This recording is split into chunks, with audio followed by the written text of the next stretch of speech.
എല്ലാവർക്കും ഡെലിഷ്യസ് റെസിപ്പീസിൻ്റെ പുതിയൊരു വീഡിയോയിലേക്ക് വീണ്ടും സ്വാഗതം. ഇന്ന് നല്ലൊരു നാടൻ മെഴുക്കുപുരട്ടിയുമായിട്ടാണ് ഞാൻ വന്നിരിക്കുന്നത്.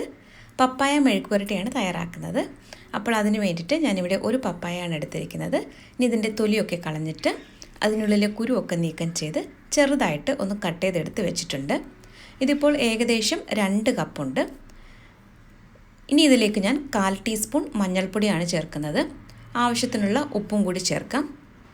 1/2 കപ്പ് വെള്ളം കൂടി ഇതിലേക്ക് ഒഴിക്കുന്നുണ്ട്.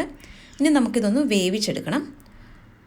അപ്പോൾ ഞാനിത് നന്നായിട്ടൊന്ന് ആദ്യം ഒന്ന് ഇളക്കി കൊടുക്കുകയാണ്. അതിനുശേഷം നമുക്ക് ഫ്ലെയിം ഓൺ ചെയ്തിട്ട് ആദ്യം ഇതൊരു ഹൈ ഫ്ലെയിമിൽ വെച്ചിട്ട് ഒന്ന് വേവിച്ചെടുക്കാം. തിളച്ച് വരാൻ തുടങ്ങുമ്പോൾ മീഡിയം ഫ്ലെയിമിലേക്ക് മാറ്റിയിട്ട് ഒന്ന് വേവിച്ചെടുക്കണം. ഇതിവിടെ വേവുന്ന സമയത്തിന് ഞാനിവിടെ ഒരു 8 ചെറിയ ഉള്ളി എടുത്തിട്ടുണ്ട്. ഈ ചെറിയ ഉള്ളി ഒന്ന് ചതച്ചെടുത്തിട്ട് മാറ്റി വയ്ക്കാം.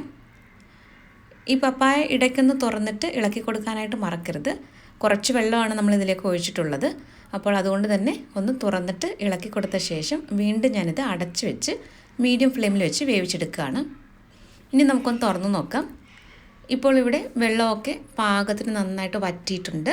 പപ്പായയൊക്കെ പാകത്തിന് നല്ലതുപോലെ വെന്ത് വന്നിട്ടുണ്ട്. ഇനി നമുക്ക് ഫ്ലെയിം ഓഫ് ചെയ്തിട്ട് ഇത് മാറ്റി വയ്ക്കാം. ഇനി മെഴുക്കുവരട്ടി തയ്യാറാക്കാനായിട്ട് ഒരു പാനിലേക്ക് കുറച്ച് വെളിച്ചെണ്ണ ഒന്ന് ചൂടായി വന്ന ശേഷം 1/2 ടീസ്പൂൺ കടുകാണ് ചേർത്തത്. കടുക് ഇപ്പോൾ നന്നായിട്ടൊന്ന് പൊട്ടി വന്നു കഴിഞ്ഞപ്പോൾ 2 ഉണക്കമുളക് ചേർത്തിട്ടുണ്ട്. ഇതിൻ്റെ കൂടെ തന്നെ ചതച്ച് വെച്ചിരിക്കുന്ന ചെറിയ ഉള്ളിയും കൂടി ചേർക്കാം. ഇനി ഇത് നന്നായിട്ട് ഒന്ന് വഴറ്റിയെടുക്കണം. ഇതൊരു നാടൻ റെസിപ്പി ആയതുകൊണ്ട് ചെറിയ ഉള്ളി തന്നെ ചതച്ചെടുത്ത് ചേർക്കുന്നതായിരിക്കും ഏറ്റവും നല്ലത്. ഞാൻ ഇതിലേക്ക് കുറച്ച് കറിവേപ്പിലയും കൂടി ചേർക്കുകയാണ്. ഇനി ഇതെല്ലാം കൂടി നന്നായിട്ട് ഒന്ന് വഴറ്റിയെടുക്കണം.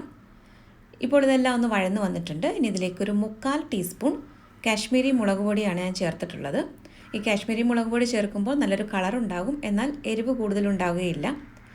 അപ്പോൾ ഈ പൊടി ഒന്ന് മൂപ്പിച്ചെടുക്കുമ്പോൾ ചെറിയ തീയിൽ തന്നെ വെക്കാനായിട്ട് പ്രത്യേകം ശ്രദ്ധിക്കണം. മുളക് പൊടി ഒന്ന് മൂത്ത് വന്ന ശേഷം നമുക്കിതിലേക്ക് വേവിച്ച് വെച്ചിരിക്കുന്ന പപ്പായ ചേർക്കാം. ഇനി ഇത് എല്ലാം നന്നായിട്ട് ഒന്ന് ഇളക്കി യോജിപ്പിച്ചെടുക്കണം. ഇപ്പോൾ ഞാൻ ചെറിയ തീയിലാണ് വെച്ചിട്ടുള്ളത്. അങ്ങനെ വളരെ പെട്ടെന്ന് നമുക്ക് തയ്യാറാക്കിയെടുക്കാൻ പറ്റുന്ന നല്ല രുചികരമായിട്ടുള്ള മെഴുക്ക് പുരട്ടി ഇവിടെ റെഡി ആയിക്കൊണ്ടിരിക്കുകയാണ്. അപ്പോൾ വളരെ കുറച്ച് ചേരുവകൾ വെച്ചിട്ട് പെട്ടെന്ന് നമുക്ക് തയ്യാറാക്കിയെടുക്കാൻ പറ്റുന്ന, ചോറിൻ്റെ കൂടെയൊക്കെ കഴിക്കാൻ പറ്റിയ നല്ലൊരു മെഴുക്ക് പുരട്ടിയാണ്. അപ്പോൾ എല്ലാവരും ഈ രീതിയിലൊന്ന് തയ്യാറാക്കി നോക്കിയിട്ട് നിങ്ങളുടെ അഭിപ്രായങ്ങളും കൂടി പറയാനായിട്ട് മറക്കരുത്. അപ്പോൾ നമ്മുടെ മെഴുക്ക് പുരട്ടി ഇവിടെ റെഡി ആയിട്ടുണ്ട്. ഇന്നത്തെ ഈ റെസിപ്പി എല്ലാവർക്കും ഇഷ്ടമായി കാണുമെന്ന് കരുതുന്നു. അപ്പോൾ മറ്റൊരു നല്ല റെസിപ്പിയുമായിട്ട് വീണ്ടും വരാം. താങ്ക്